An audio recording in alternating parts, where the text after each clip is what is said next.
श्री इमरान प्रतापगढ़ी। बहुत बहुत धन्यवाद उपसभापति महोदय।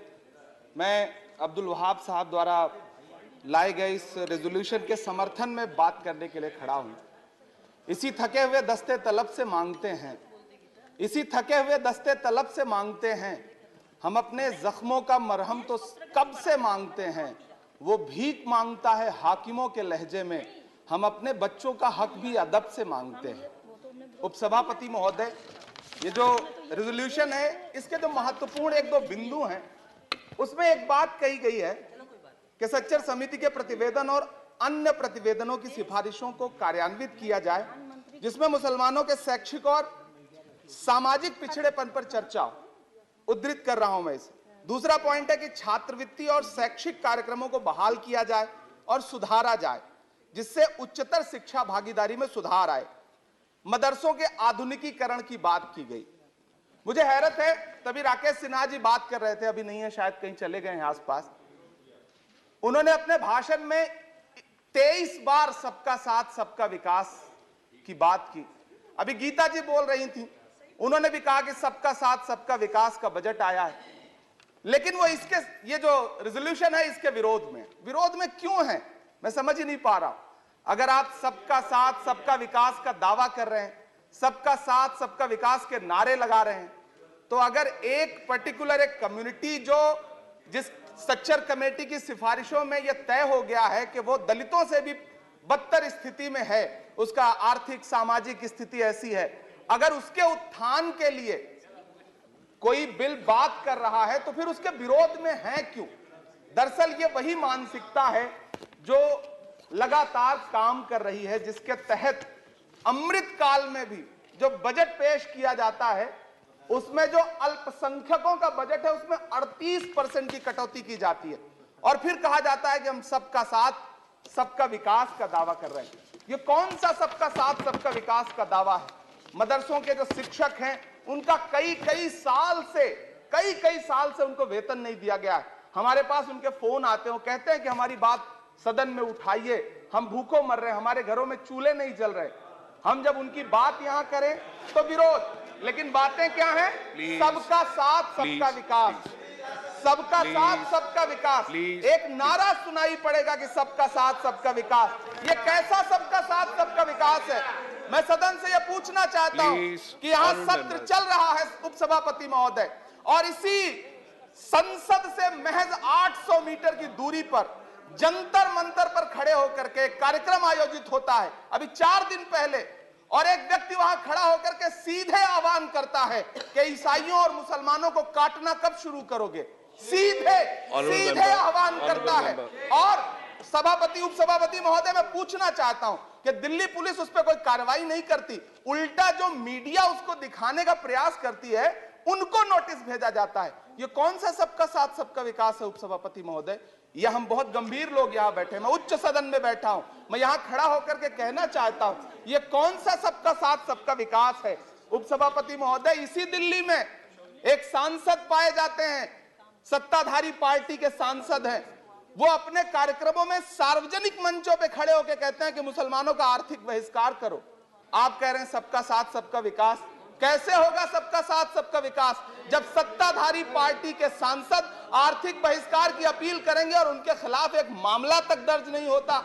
प्रधानमंत्री जी अपने भाषणों में सबका साथ सबका विकास की बात करते हैं, लेकिन अफसोस है कि जब राजनीतिक तौर पर विकास करने की बात आती है तो लोकसभा में एक भी टिकट ये सत्ताधारी दल किसी मुसलमान को नहीं देता, राज्यसभा में एक भी टिकट किसी मुसलमान को नहीं देता, विधानसभा में जो बड़े बड़े प्रदेश हैं उसमें एक भी टिकट मुसलमान को नहीं देता। और वो 3 जो नाम के लोग थे, मुख्तार अब्बास नकवी साहब, MJ अकबर साहब, सैयद जफर इस्लाम, उनको भी किनारे लगा दिया जाता है। ये कौन सा सबका साथ सबका विकास है? काहे का सबका साथ सबका विकास? ये नारा, ये दावा खोखला है। मैंने प्रधानमंत्री जी के भाषण सुने हैं, जब 3 तलाक पर बिल आ रहा था उपसभापति महोदय, तो प्रधानमंत्री जी कहते थे कि मैं अपने मुस्लिम बहनों को हक दिलाना चाहता हूं, उनके न्याय के लिए लड़ रहा हूं, ये बिल मैं उनके लिए ला रहा हूं। आपने भी सुना होगा वो नारा। मैं तो सभापति महोदय बचपन से जिस विद्यालय का पढ़ा हूं वहां संस्कृत का एक श्लोक सुना करता था कि यत्र नार्यस्तु पूज्यन्ते रमन्ते तत्र देवता।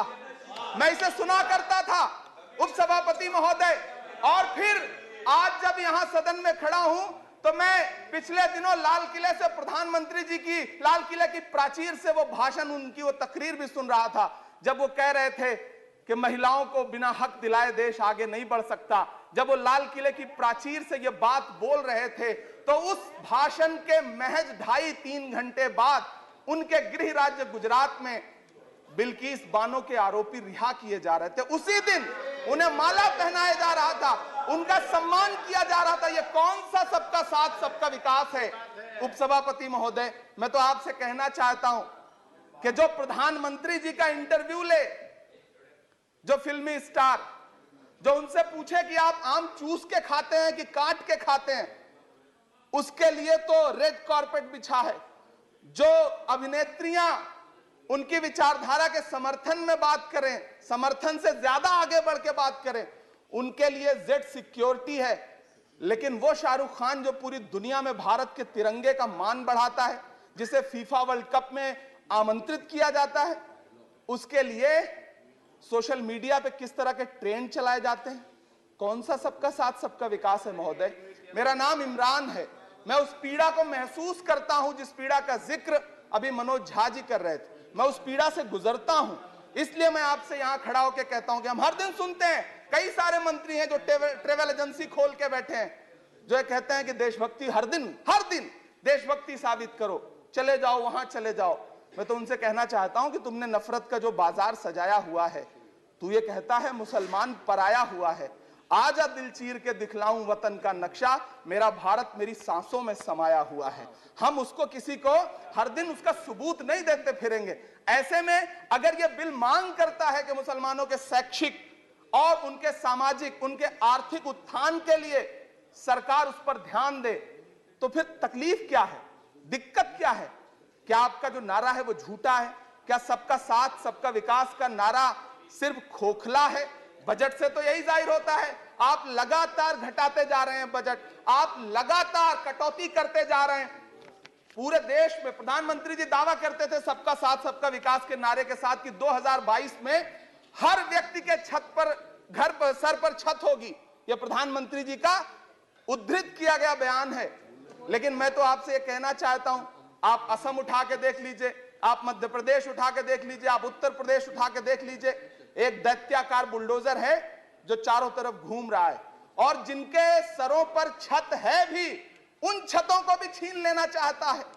लेकिन क्या प्रधानमंत्री जी इसे देखते नहीं है? क्या भारतीय जनता पार्टी सरकार के जिम्मेदार नेता इसे देखते नहीं है कि वो बुलडोजर सिर्फ लोगों का घर नहीं कुचल रहा है, संविधान को कुचल रहा है, लोकतंत्र को कुचल रहा है। गुवाहाटी हाई कोर्ट की वो का स्टेटमेंट सुनिए आप, पटना के एक जज साहब का स्टेटमेंट सुनिए आप, फिर अदालतों का क्या काम रह जाता है? ऐसे में सबका साथ सबका विकास कैसे माना जाए? उपसभापति महोदय, मैं तो आपसे ये कहना चाहता हूं कि पूरी दुनिया में कहीं भी जब कोई अल्पसंख्यक सफल होता है, किसी उच्च पद पर पहुंचता है, तो हम सारे लोग, हमारे तमाम साथी खुश होते हैं।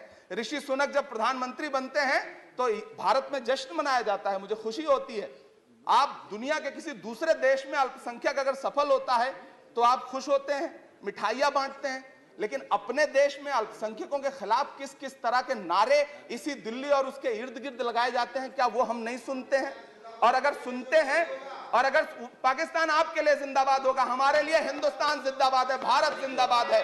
मैं आपसे ये कहना चाहता हूं, आपसे ज्यादा देशभक्त हूं मैं भारत का इमरान हूं, मैं भारत का इमरान हूं महोदय, मुझे बोलने दें। बाहर भी नहीं बोलने देंगे, यहां भी नहीं बोलने देंगे, ये कौन सी प्रवृत्ति है? उपसभापति महोदय, मैं आपसे ये कहना चाहता हूं, ये जो साझी विरासत, अभी आदरणीय हमारे साथी राकेश सिन्हा जी बात कर रहे थे कि साझी विरासत अल्पसंख्यक बहुसंख्यक में बांटना नहीं है।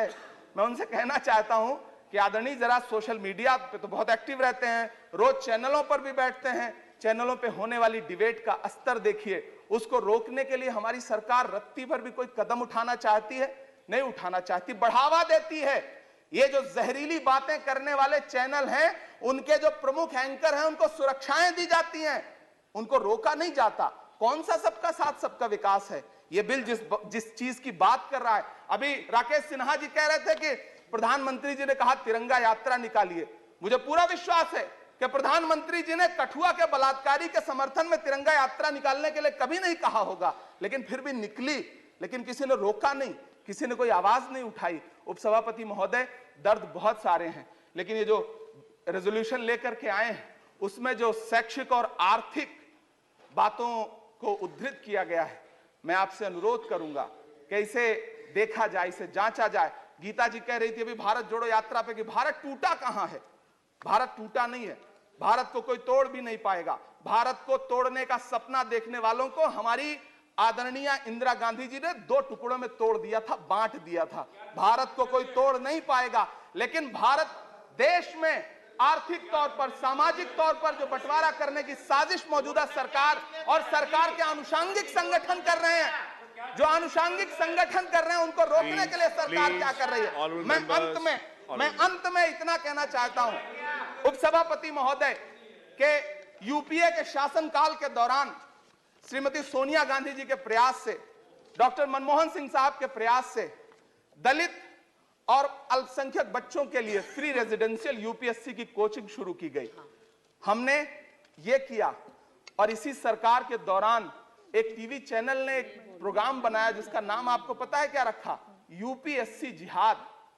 ये शब्द क्या इस देश में सुने जाने लायक है? लेकिन सरकार ने क्या किया? एक शब्द नहीं बोला। माननीय उच्चतम न्यायालय ने संज्ञान लिया, जब लोग उच्चतम न्यायालय गए तब वो कार्यक्रम रुक सका। ऐसे कार्यक्रम बनाए जा रहे हैं और सरकार कह रही है कि सबका साथ सबका विकास। उपसभापति महोदय, मैं अंत में आपसे इतना कहना चाहता हूं कि ये जो आर्थिक और सामाजिक आधार पर जो बहुत बड़ी खाई है, उसको पाटने के लिए ये जो रेजोल्यूशन लाया गया है, मैं इसका समर्थन करता हूं।